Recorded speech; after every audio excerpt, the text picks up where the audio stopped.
Saat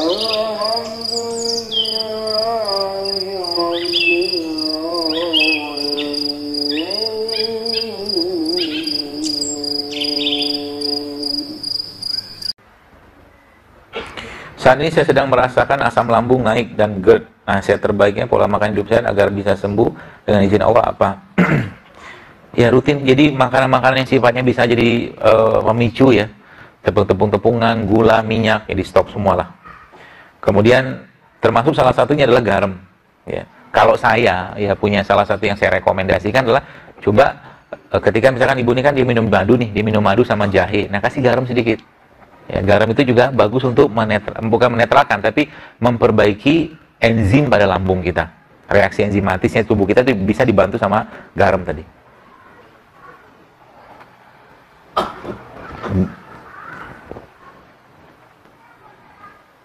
Beberapa pertanyaan sama ya, maaf. Ayah saya sakit darah tinggi. Saat ini yang dilakukan kurangi garam. Minum ekstrak seledri dan sudah turun 140, 980. Pertanyaan sampai berapa lama minum itu? Kalau Anda tetap pengen minum, makan terus, saya kira mungkin dalam konteks dikurangi dosisnya dalam untuk maintain, nggak apa-apa, minum aja seledrinya ya, ekstrak seledri tadi ya. Kemudian garam, kalau saya pribadi yang saya pahami ya, tetap boleh makan garam, tapi garam yang bagus. Ya, garam itu justru malah negara-negara, ada penelitian namanya Blue Zone. Blue Zone itu negara-negara yang angka harapan hidupnya mereka tinggi-tinggi banget, tinggi-tinggi di dunia. Ternyata mereka ada dokter lah yang teliti itu ternyata disebutkan di situ malah justru angka penyakit jantungnya justru malah rendah dengan konsumsi garam mereka yang tinggi. Kalau Bapak Ibu membaca di IG itu hashtagnya the salt fix, the salt fix. Nanti baca situ banyak tulisan-tulisan tentang ternyata kita tetap butuh garam, tapi bukan garam refinasi.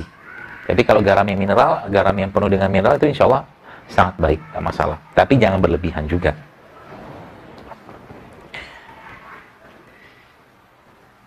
Minta solusi untuk masalah OCD, Obsessive Compulsive Disorder, terhadap kebersihan. Maksudnya apa ini ya? Belum tahu saya maksudnya apa. Benar nggak sih? Benar. Jus mix beetroot atau buah beet, wortel dan apel itu bagus untuk menyembuhkan benjolan atau kuman. Benar. Serius benar. Ya. Ditambahkan nanti kalau Anda punya atau mungkin biasakan minum rimpang. Rimpang itu kan coba lihat. Teman-teman kalau Anda lihat rimpang itu kan bentuknya nggak beraturan.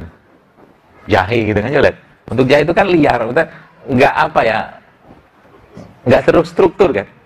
Ya bengkok-bengkok gitu kan, bundel sini gitu-gitu. Nah emang secara dalam ilmu tradisional ya, ada namanya doctrine of signature. Doctrine of signature itu kita melihat sesuatu itu disesuaikan dengan kondisi badan. Jadi kalau Anda lihat kanker itu kan bentuknya nggak beraturan. Sel kanker itu kan tumbuhnya nggak beraturan. Nah maka kita lihat tumbuhan-tumbuhan yang nggak beraturan. Nah maka rimpang-rimpangan itu, kalau Anda baca secara sainsnya, memang anti kanker sebagian besar. Jahe itu anti kanker. Temulawak apalagi, kunyit, Masya Allah kan. Itu saya bilang ilmu pengobatan sebenarnya gampang. Kita bicara tentang darah. Darah, Anda lihat darah itu warnanya merah jantung gitu kan. Maka Anda bayangkan ada misalkan ciptaan Allah apa yang warnanya merah? Ya buah bit. Nah gitu lah. Buah naga, ya macam-macam. Jadi sederhana sebenarnya. Cuman ya tadi kita perlu merenung, melihat tanda-tanda kebesaran Allah tadi. Apakah obat alami atau rimpang yang berkaitan dengan penyakit atau gejala usus buntu? Iya, kalau usus buntu saya kira mungkin perbanyak makan serat aja sih ya, kayak rumput laut, lidah buaya gitu, itu membantu ya. Tambah juga dengan kunyit itu kan anti radang, ya, bisa membantu insya Allah. Apakah kecanduan bermain HP bisa mempengaruhi kejiwaan? Sesuatu yang berlebihan pasti nggak bagus, ya. Sesuatu yang berlebihan pasti tidak bagus. Jadi kalau sudah, jadi hati-hati dengan ain. Zaman Indonesia mungkin 1 tahun lalu atau 2 tahun lalu lagi booming-boomingnya batu akik itu loh. Itu beberapa teman-teman saya, sahabat-sahabat saya, ustadz-ustadz yang peruqyah itu banyak sekali menemukan jin-jinnya bersemayam di batu akik. Jadi jadi tiba-tiba dia beli cincinnya mahal-mahal gitu kan. beli cincin mahal-mahal segala macam, terus tiba-tiba ada keluarganya sakit, dia pun sakit-sakitan, aneh-aneh gitu kan. Terus saya tanya sama ustadz itu, teman saya itu kan, tanya, Bapak ada pegang apa, benda yang paling Bapak senangin? Oh, saya lagi koleksi batu, Pak, Ustadz. Belinya berapa? Sekian puluh juta, sekian juta. Ya sudah, batu itu diambil, dihancurkan, hilang semua. Hati-hati dengan sesuatu kayak gitu. Jadi kalau sudah kita tercandu dengan kayak begitu, itu jinnya bisa masuk. Jinnya bisa bersemayam di situ. Ya, nggak boleh. Cinta berlebihan terhadap sesuatu itu nggak boleh. Apa resep untuk menghilangkan batu ginjal? Pengalaman saya, bisa Anda pakai akar alang-alang sama minum itu air kelapa. Akar alang-alang direbus, nanti diminum airnya. Terus minum air kelapa. Mudah-mudahan bisa membantu. Kalau tidak kolik ya. Kolik itu maksudnya kalau tidak nyeri. Kalau sudah nyeri banget, batu udah gede banget, ya operasi lah, nggak apa-apa kok. Ya, kalau memang kecil-kecil saja nggak apa-apa. Sayurnya dibanyakin, ya kurangi minyak, kurangi tepung, ya kurangi gula, ya itu insya Allah membantu banget. Saya punya anak 4 tahun, udah dari usia 2 tahun kena alergi, seluruh kaki tangannya suka beruntusan dan gatal-gatal meninggalkan bebas. Resep herbalnya apa? Di IG ada kok, anti gatal JSR hashtagnya. Hashtagnya anti gatal JSR. Baca situ, insya Allah ada. Makanan apa yang paling baik untuk bayi saat sedang makanan pendamping ASI? Saya sih nggak ahlinya untuk bayi ya, tapi secara umum kalau bapak ibu mau dapatkan tambahan makanan itu bisa dari makanan dari lebah ya, kayak bee pollen gitu juga bisa. Bee pollen itu kan protein juga, ya. Atau mungkin protein-protein yang sehat seperti tempe juga bisa.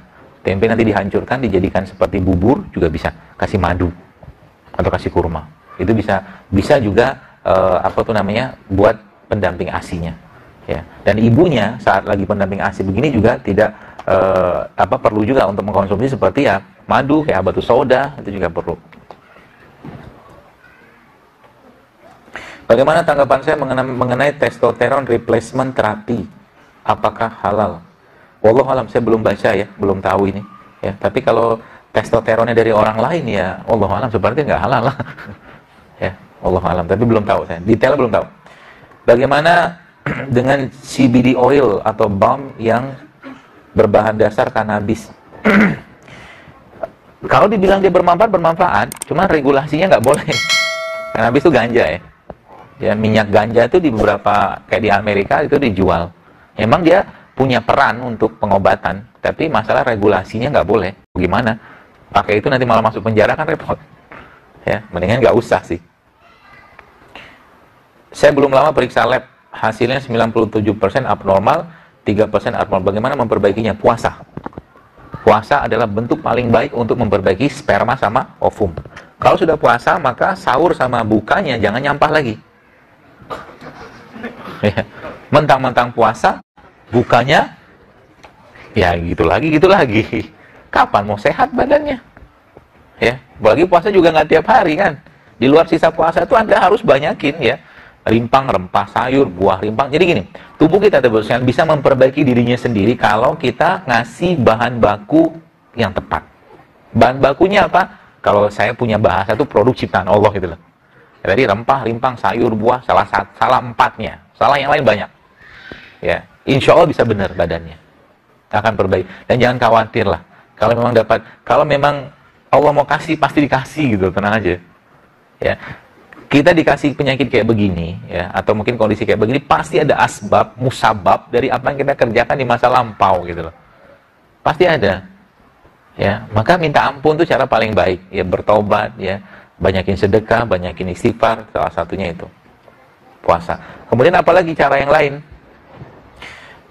Ada satu produk lebah yang sangat baik ya untuk memperbaiki kualitas sperma. Setahu saya namanya Royal Jelly. Royal Jelly, yaitu makanannya ratu lebah. Ya, kalau nggak ada Royal Jelly pakai apa? Pakai bee pollen juga boleh, bee pollen. Kalau nggak ada apa? Madu. Kalau nggak ada apa? Kunyit. Ya, kunyit. Atau kalau nggak ada, habatus sauda. Banyak pilihannya. Mana yang ada aja. Bagaimana agar haid lancar? Pakai resep yang tadi bisa. Yang tadi kunyit sama serai sama jeruk nipis sama madu.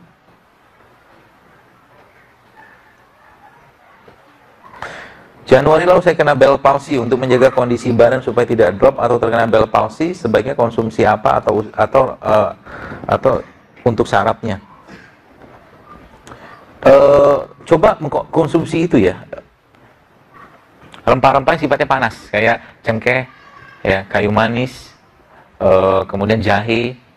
Nah, coba itu bisa dijadikan pilihan salah satu. Kemudian kalau ada chia seed juga boleh.